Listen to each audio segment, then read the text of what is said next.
Bismillahirrahmanirrahim. Assalamu alaikum everyone. Hope you all are doing well. Do subscribe, like, and follow my channel. So, without any further delay, let's begin our today's lecture. The topic that we will be discussing today is vision document. In this lecture, we will actually discuss what a vision document is and how we can actually make a good vision document by following a very simple template. So, let's begin. Before going into the discussion of how we can actually make a good vision document, let's first understand what actually a vision document is and what actually a vision document is supposed to contain. A vision document of an application actually defines the product or system under the development. It defines all the system features, user requirements in simple terms. Vision document does not specify any technical implementation in details of the product. Rather, it just focuses on the abstract view of the product scope. Let's see what a vision document must include. So a vision document includes one, the target market. The target market constitutes of the audience who will be interested in our product. Identification of the target market is very much important for the product positioning and ensuring the maximum profits at the time of the product deployment. The vision document must include system users. Vision document provide detailed description of all the type of the users who will be using the product along with their different roles and responsibilities. For example, in a school management system, both teacher and student are the system users. However, they both have a whole different set of responsibilities, such as a teacher is the one who is actually updating the marks of an exam, and a student is a user who is only viewing those marks. In vision document, one should explain in detail the responsibilities of all of the users. The third one, application features. Vision document must enlist all the application features that have been collected from different stakeholders after detailed discussions or meetings. While enlisting the application features, the documenter must ensure to write a brief description of each feature. All in all, a vision document actually ensures that all the team is actually working towards a same goal and all the team members are actually on the same page in understanding of the product. What is the importance of the vision document? Up till now, we have a clear-cut idea what a vision document is and what it should include. Vision document is actually considered as the primary inter-organization agreement between the teams which specify which requirements and features will be or should be delivered by the end product. This agreement serves as the baseline for all stakeholders and ensure that the internal or primary internal stakeholders are actually working towards the same goal. The main primary stakeholder list constitutes of the marketing team, the development team, and the management team of the product. Hence, this same copy of the vision document, which is serving as a purpose, its purpose as an agreement between the teams, is communicated to all of these teams on periodic basis. So now let's come towards the main topic, which is the how to actually make a good vision document. So I'm going to share a brief template with you of a good vision document. This template will contain different aspects of the vision document, different headings, and I will explain them one by one. So the vision document starts with the introduction of the document and the final product. So in purpose of the document, we actually write or mention the purpose of writing this document or the vision document in the first place. The purpose can differ from product to product or even from organization to organization. But to be general, the purpose of the writing this document could always be the requirement gathering, analysis, and their defining high-level user needs or features of the product. In product overview, one should write a very basic level, non-technical overview of the product along with its core features. Here, one should enlist all the references if one have used other documents to write this particular vision document. For example, Sometimes we take help from other similar product vision documents as well. So we will add the references right here in the references section. Next main heading is user descriptions. In this, we will be actually emphasizing on different users of the system and their perspective towards the system. This section will contain targeted market features, user types, user environment, key user needs, and alternative and competitions.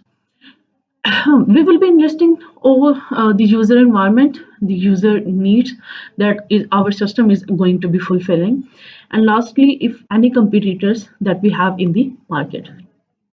After writing all of these, we will go into the detail of our product overview. In product overview, we'll be explaining its perspectives. Explaining the perspective of the product with the help of some block or flow diagrams is always recommended, and it gives a good picture of your system to your reader.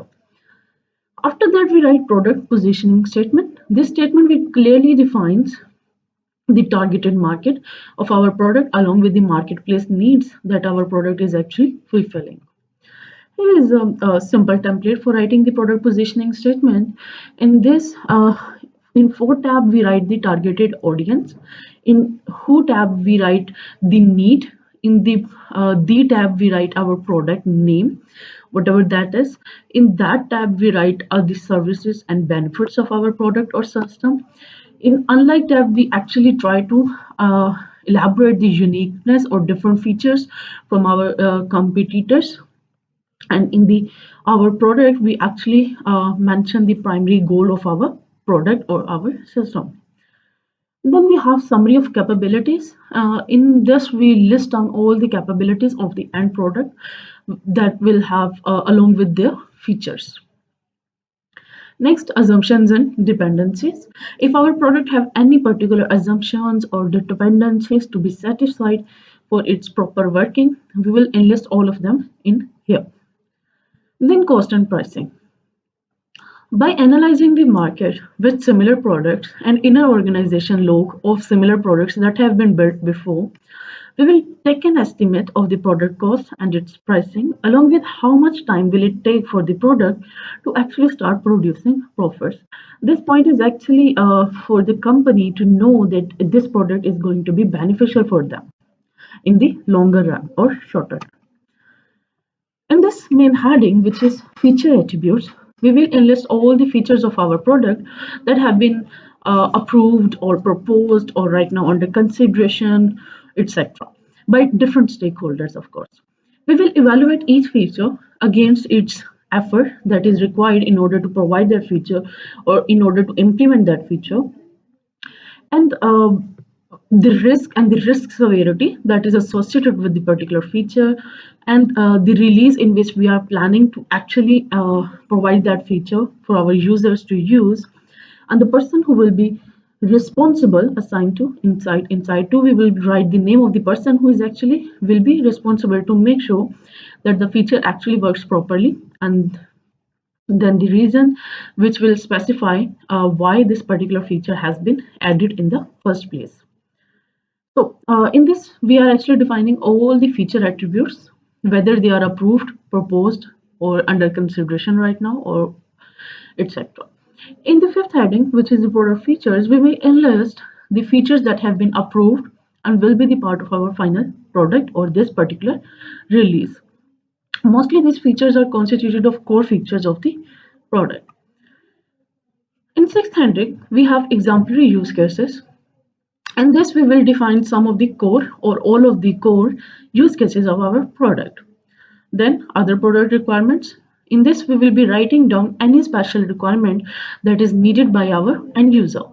These requirements can vary from technical to non-technical. The requirements mostly contains licensing, standards, validations, or non-functional requirements such as security, safety requirements, etc. So we will list down all of these special requirements here in this particular heading. Then we have documentation requirement. This is the last heading, second last heading. At the end, we will enlist all the documentation requirements that will be needed with the end product. These documents add to the product efficiency as they ensure the product working scheme if followed properly. So these documents contain some user manuals or online helps or installation configuration guides or labeling and packages, etc. And the last one is glossary. At the end, the glossary will contain a list of vocabulary of the words that have been used in the document with a 1 to 2 liner description. Delta Vision document. Delta Vision document refers to the vision document that corresponds to the subsequent releases of the product. These subsequent releases either modifies an existing feature or introduce a whole new feature. In either case, the Delta version will contain a complete log of the modifications and the extensions of the product for future references. So that was all about the vision document. Hope this lecture has helped you in how to write a good vision document. Have a good day, everyone. Do subscribe, like, and follow the channel. Allah Hafiz.